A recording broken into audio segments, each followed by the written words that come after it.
And the sun rises, casting a gold tint on the clouds. Running up a mountain slope, Judas fights off a mob of children who chase him. As they tug at his robe, Judas slaps back at them and scrambles away. Atop a ridge, Judas stumbles and the children swarm over him. As he gets up, they knock him back down. They push him and tear at his clothes. As he tries to get away, he falls again. The children swarm around him, pointing and yelling.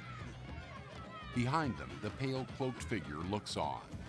As the kids spit at him, Judas holds his hands over his ears. He shakes his head and his pleading eyes dart from child to child.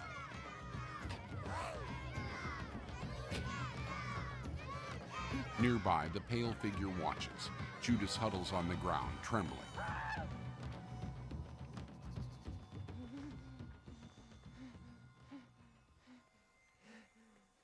Judas sits alone on the ground, gritting his teeth.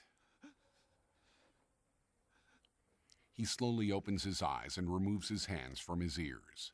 Looking over his shoulder, he gazes at a building on a nearby hilltop. Behind him, a donkey carcass lies rotting on the ground. Judas blinks rapidly. He starts to lift himself up, then pauses.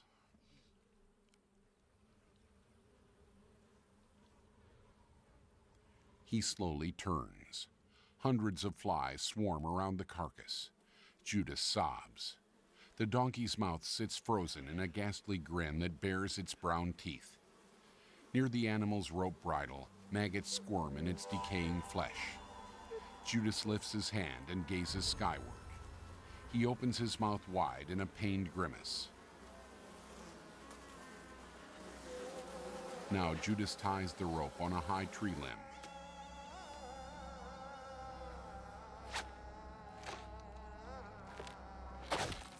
Now his feet dangle over the donkey's carcass. Judas's body sways back and forth as he hangs from a noose around his neck.